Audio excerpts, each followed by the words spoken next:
Welcome to this new section. We shall look at error sanctioning, training and optimization, performance measurement, and validating and testing. For the error sanctioning, we shall use the binary cross entropy loss, and this is a formula we had seen from the beginning of this course. And then for training our model, we shall use backpropagation through time.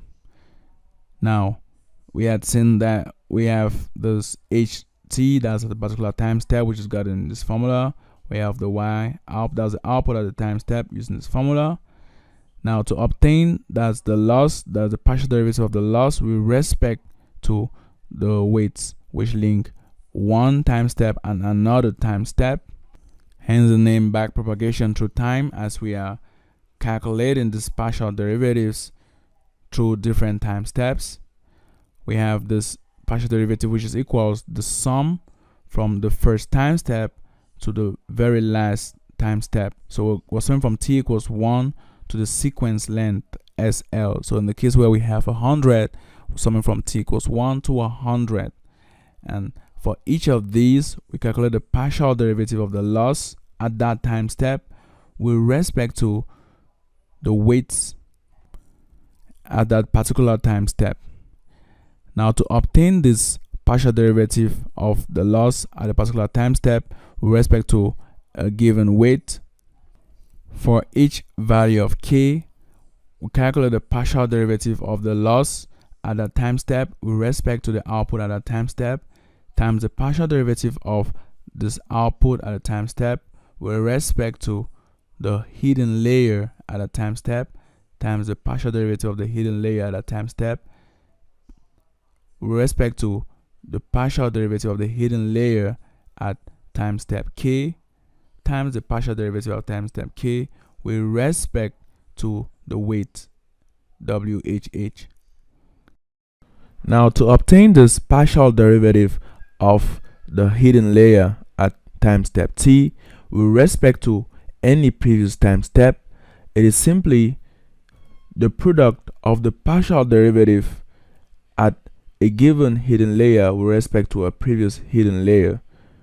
And this value of I goes from k plus 1, that is considering that we're calculating the partial derivative at time step t with respect to the hidden layer at time step k. So we have from k plus 1 right up to t. So that's how we vary I.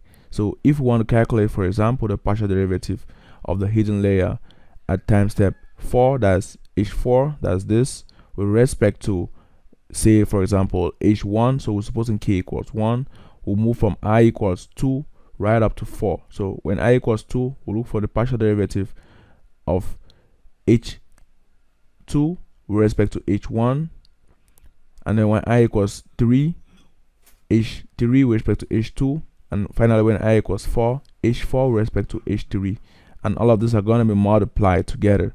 So basically what we're doing is h4 with respect to h3 times h3 with respect to h2 times h2 with respect to h1. And this is simply an application of the chain rule. Now, we make use of the fact that ht is equals a1 into whh ht minus 1 plus whx xt plus bh. So we're just simply replacing this right here. So in the place of hi, we have this, but now we have hi minus 1. And now the partial derivative of this with respect to hi minus 1 is the partial derivative of only this path, because whx, xi, and bh are not a function of hi minus 1, so they are taken off. With that, we are left with just this, the partial derivative of a1 into, that's the activation of whh hi minus 1 with respect to hi minus 1.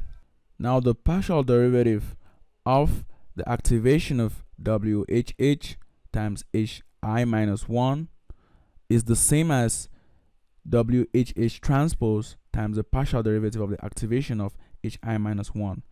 Since whh is not a function of hi minus 1, we could take it out and we'll just apply the laws of vector calculus to obtain whh transpose times this other partial derivative. Let's do some extraction from this initial RNN cell. If we extract the input or the previous hidden layer and the current hidden layer, we should obtain something like this, where we have ht minus 1 and ht. Now, for demonstration purposes, we've just shown the links between ht minus 1, 0, and all the other different neurons. So this is ht minus 1, 0, ht minus 1, 1, ht minus 1, 2, right up to ht minus 1, 6. So with this, we'll see how WHH actually links ht minus 1 and ht. And if we expand this matrix multiplication of WHH transpose and the partial derivative of the activation of hi minus 1 with respect to hi minus 1, we should obtain this matrix.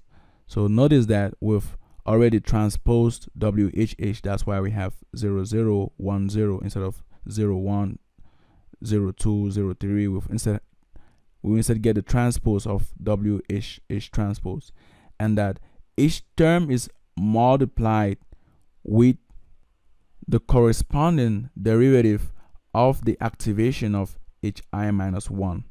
So in the case like this, where we're linking 0 and 0, the corresponding hi minus 1 should be the ht minus 1, 0. So that's why we have h0 here.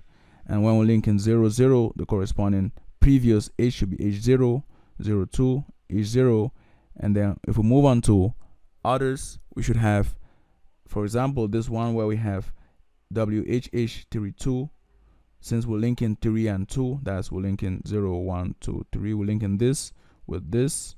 So since we're linking this with this, we'll multiply it with the partial derivative of the activation of the previous h, and the previous h in this case is this h3, or this ht minus 1, 3.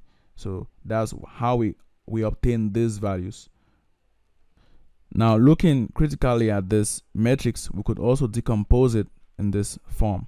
So with this matrix gotten simply from this equation or from this multiplication, we could break it up into these two matrices, where if we multiply this, we'll obtain this back. So if we find the transpose of this matrix and multiply it with this diagonal matrix, we should obtain this matrix.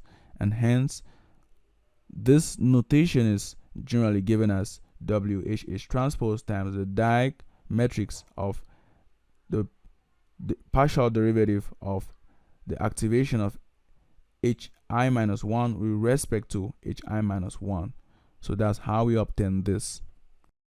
Let's now go ahead to practically train this model. We'll select the learning rate of 1 times 10 to the negative 4, number of epochs 50. We'll compile the model, and then we declare this checkpoint file path variable where we store our best weights, and we have this callback, that is a model checkpoint callback.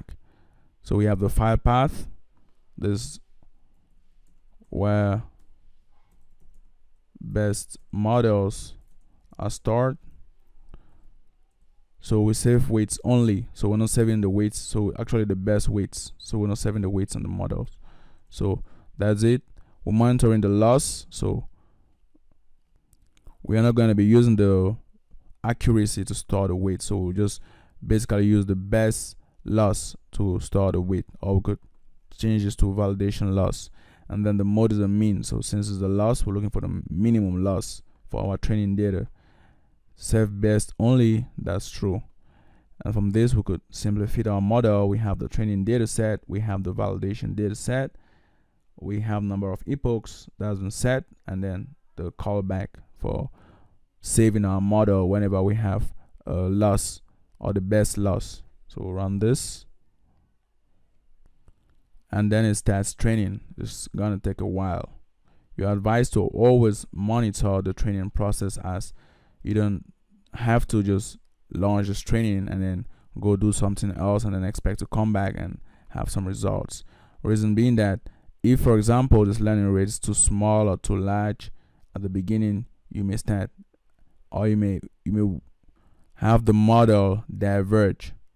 But then if you say put this learning rate to be this kind of value so that you could be sure that your model doesn't diverge, then this training may be too slow. So it's good to always monitor your training such that you select the best possible learning rate which doesn't make your model diverge and which makes your model train as fast as possible.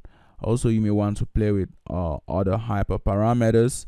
You may want to change even the optimizer and things like that. So you have to monitor the training process.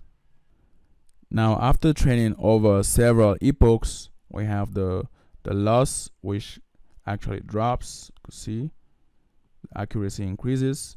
For the validation, this accuracy also increases, but although sometimes it kind of like plateaus at a certain level. So with this, we plot these values and we'll see how the accuracy drops from this value to, let's say, this lowest possible value here, whereas the training loss drops quite well and keeps on dropping. For now, we can't really say we overfitting because the model's validation isn't increasing that much. So you could continue training to see whether you could drop this validation loss even further.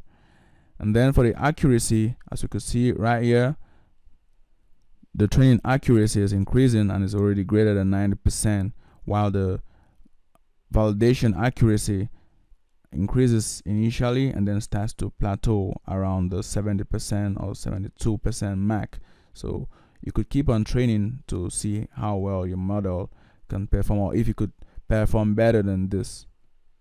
Although clearly from this curves, we don't expect the validation to just drop drastically or the accuracy to increase very much again. So most likely we may not be able to cross the 75% mark of accuracy even if we continue training, and for the loss we may not be able to drop below this 0.62 mark. So you could also modify this callback such that from this point we could have only this validation. So instead of having the loss, we now have the validation loss, which is monitored, because obviously the loss will keep on decreasing and the validation loss is what actually matters because the model has to learn how to generalize.